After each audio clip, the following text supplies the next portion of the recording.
Biology Topic 2, and here is our course outline. We are going to kick off this topic by defining what taxonomy is. We need to understand every part of this course outline to be sure that we are good on the JUPEB syllabus. So now, what's taxonomy? Taxonomy is a scientific method of classifying organisms and naming them based on characterization. There are basically 3 key words in taxonomy which we have to understand in depth before we dive into the concept of the 7 levels of classification in biology. So now, what's taxonomy? Taxonomy is the scientific method of naming, of classifying and naming organisms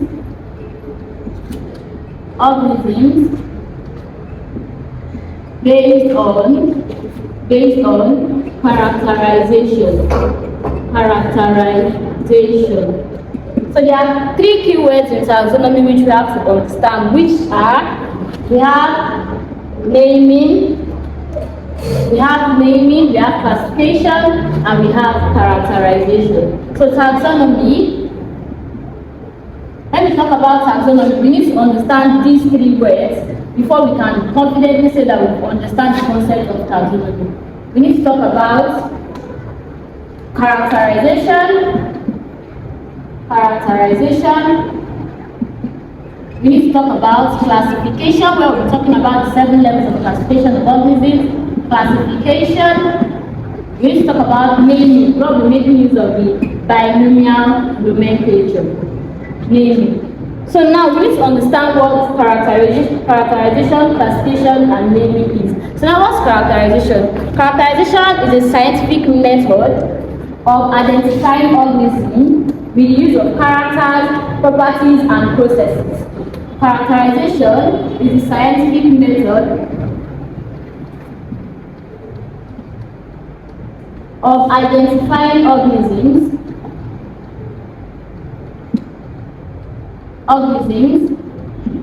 with the use of characters, properties, and processes. What do we mean? For example, we can use an organism character to say that, okay, this organism is so and so. A bird, if we see an organism that flies, we can equally say that, okay, this organism falls under the age. So now, what's classification? Classification simply means grouping. In classification, we're trying to group organisms into various taxa. Grouping organisms into various taxa. So we're making use of the 7 levels of classification. Now, what's naming? Naming simply means naming of organism, making use of the binomial nomenclature. Naming of organisms,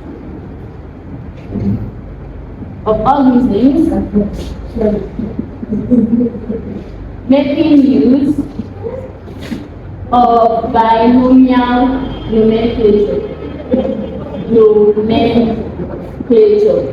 So now let's talk about classification. When we're talking about classification, we're talking about the 7 levels of classification, which is the kingdom, the phylum, the class, the order, the family, the genus, and the species. But as well, we're going to be talking about the domain, which was introduced by a scientist named Carl Woese, and he classified organisms as domain based on the difference in their RNA sequence. When we're talking about classification, we're talking about the 7 levels of classification, where we have, including the domain, where we have the domain, the kingdom, the phylum, the class, order, the family, the genus, and the species. So So this is what we talk about whenever we're talking about classification. So now we want to classify organisms based as domain. Earlier on we had 3 classifications based on domain, but recent update is saying that we now classify organisms based as 2 main domains, which are the prokarya and the eukarya, where we can now further classify organisms which are the prokarya as archaea and bacteria. But in earlier studies, organisms were classified into 3 major domains, which were the archaea, the prokarya, and the bacteria. So domain, I want to classify organisms into domain. Remember, I said organisms were classified as domain by a scientist named Carl Gross. Organisms were classified into domains by Carl Gross, where he classified organisms based on their difference in RNA sequence. He classified organisms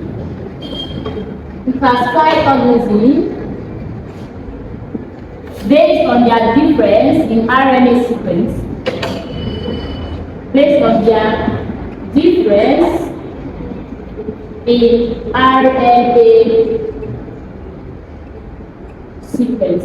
Now, when we want to classify organisms as domain, we have the 2 major classifications, which are the prokarya.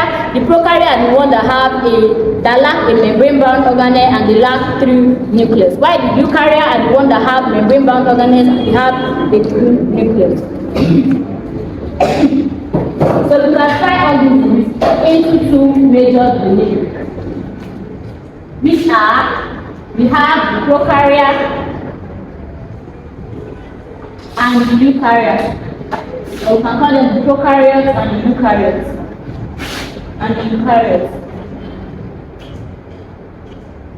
Under the prokaryotes, this is what we're talking about, the archaeas, and we're talking about the bacteria. Under archaea, we're talking about major examples like the methanogens, the thermoacidophiles, and the halophiles. Methanogens as in methane-producing archaeas, the thermoacidophiles is the one that can survive in harsh temperatures, then halophiles the one that can survive in high salinity. We'll be talking about all these organisms in depth. So classifying organisms based on domain, classifying organisms based on their domain. Remember I said it was Carl Gross that introduced this classification method and he used it based on their difference in RNA sequence. When we want to classify organisms into domain, we have 2 major classifications, which are the prokarya and the eukarya. The prokaryotes and the eukaryotes. The prokaryotes are organisms, these are organisms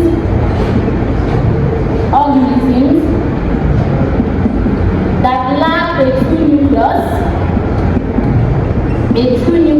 and a membrane-bound organelle. And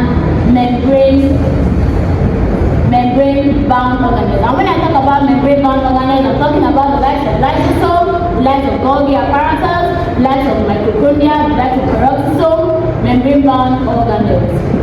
While the eukaryotes are organisms, these are organisms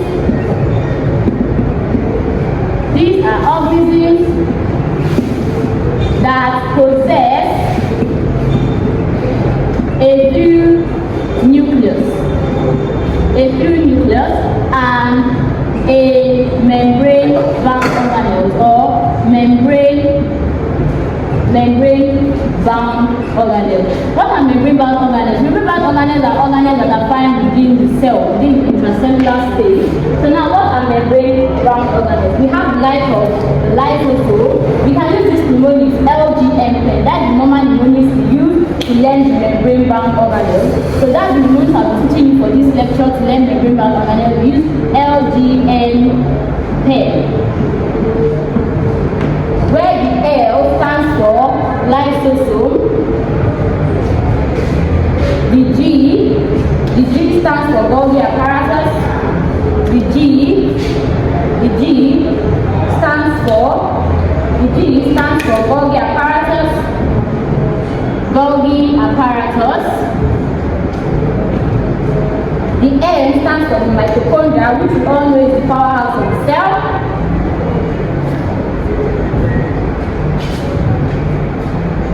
The lysosome, there's a nickname for the lysosome, which is the suicidal bag. If you follow our previous lectures where we talked about all these cell organelles and we talk about each and every one of them and explain them in depth. So the lysosome, we all know, is also called the suicidal bag. Then in mitochondria, we have the mitochondria,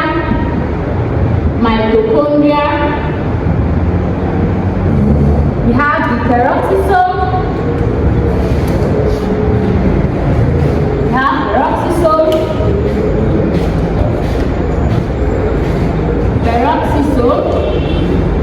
and the E stands for the endoplasmic reticulum. The E stands for the endoplasmic reticulum.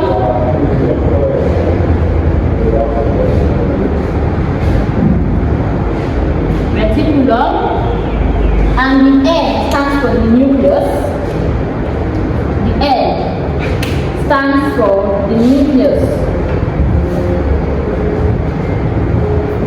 So now, organisms that were classified into these prokaryotes, they are organisms that lack these membrane-bound organelles. And these prokaryotes are divided into two. We have the archaeas and we have the bacteria. Now, prokaryotes, over here, prokaryotes,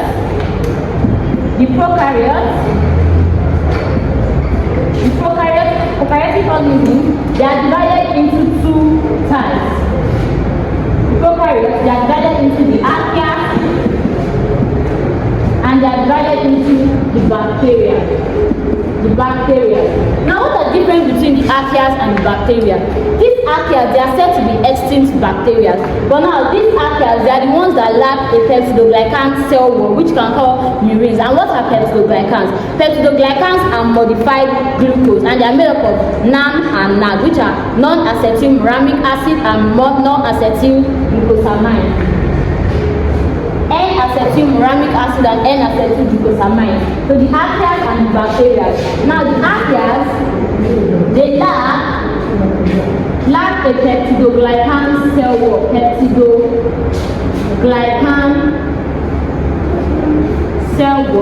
Later on, we'll be classifying bacteria into the gram-negative and gram-positive based on their composition of their peptidoglycan cell wall. So now the bacteria, they have peptidoglycan cell wall. Now these archaeas are further divided into three major, which are the methanogens, the thermoacidophiles, the halophiles. We'll be talking about the thermococcus, the pyridoxyrium, and the rest of them. So now archaeas are divided into three major. The archaeas are divided into three major. And what are they? We have the thermoacidophiles, we have the thermoacidophiles,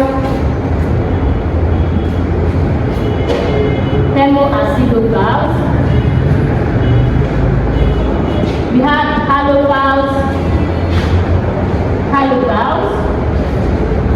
and we have the methanogens. So now these are archaeas. Now the halophiles are the ones that can survive in high salinity, the methanogens are the methane producing archaeas, and the thermoacidophiles are the ones that can survive in high temperature. So now we'll be discussing the examples of each of these archaeas, and we'll dive into bacteria, discussing about the size of bacteria, their various shapes, their motility, oxygen requirement, nature of cell wall, and their nutrition. Let's take a case study to classify a particular organism based on the 7 kingdom classification. Let's take Shingella dysenteriae as a case study.